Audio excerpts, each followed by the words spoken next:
Ile nasema ya kwamba nyumba hujengwa kwa hekima, kwa ufahamu hudhibitika.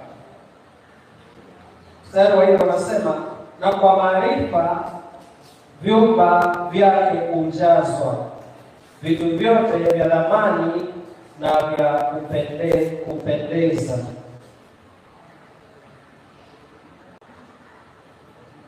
Kumbukumbu la Torati 34 mstari wa 9, na Joshua mwana wa Nuni alikuwa amejaa roho ya hekima, maana Musa alikuwa amemwekea mkono juu yake.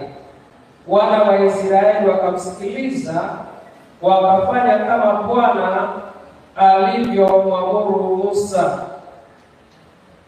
By wisdom a house is built, by knowledge vyumba vya ndani vinawekwa vile vinavyohitajika.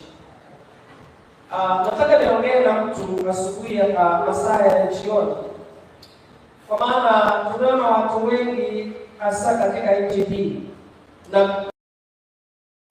na katika ulimwengu huu ambao tunaoishi, wako na elimu, wako na ujuzi wa kufanya mambo tofauti, lakini huo ujuzi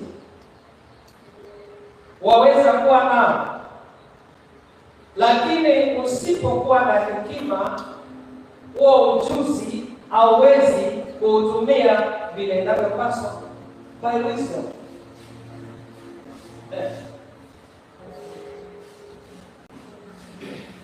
Hekima ni ya muhimu sana. Kwa maandiko mahali pengine Biblia inasema kwamba wisdom is the principal thing. Wisdom. Nataka niongee na jinsi, kwa sababu vijana wako na nguvu, vijana wamesoma, vijana wako na ujuzi wa kufanya mambo mengi kwa njia iliyo tofauti. Vijana wanataka kuingia katika serikali, vijana wanataka kuingia katika taasisi tofauti, vijana wanataka kuwa matajiri, vijana wako na maono ya kufanya mambo makubwa. Lakini wacha nikwambie ukweli, bila hekima hayo mambo hautayafanya. Bwana asifiwe.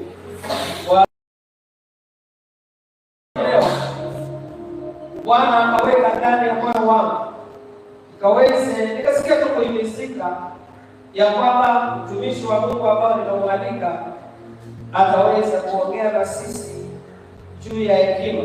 Sikumwelezea yale atakayoweza kusema, lakini unapoangalia kwa posta zetu utaona ya kwamba umeandika hayo maandiko yaliyomo katika kitabu cha Kumbukumbu la Torati 34 mstari wa 9. Inaongea kuhusu Joshua ambaye alikuwa ni mwana wa Nuni. Alikuwa ni mtu kama wewe, na huyu Joshua napenda vile alivyokuwa, kwa maana kwa miaka 40 amemtumikia. He was not in a big position. Kazi yake ilikuwa ni kumtumikia mtumishi wa Mungu Musa. Na ukisoma maandiko utaona wakati Mungu anaongea na Musa, huyo kijana alikuwa pale, anasikia yale yote ambayo Mungu anaongea na yeye.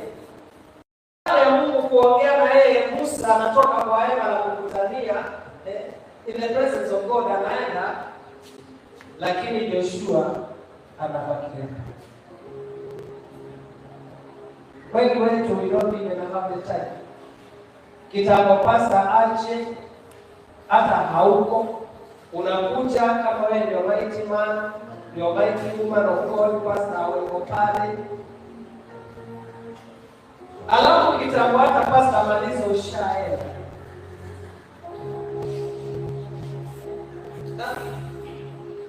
Joshua miaka 40 anakaa, wafanyikazi chini ya Musa.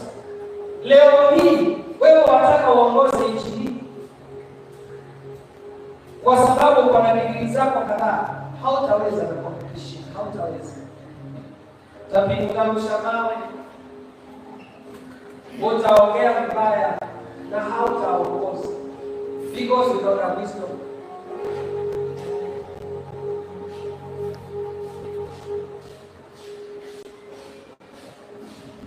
Wacha niseme hivi, hekima ni roho, just like spirit. And the Spirit of God, roho wa Mungu anabadilika kwa njia sana, na ndani ya hizo njia mojawapo ni hekima. So the Spirit of God is a spirit of wisdom. When you are filled by the Spirit of God, you are filled by wisdom. So jioni ya leo nataka hiyo uweke somewhere at the back of your mind ya kwamba you need wisdom.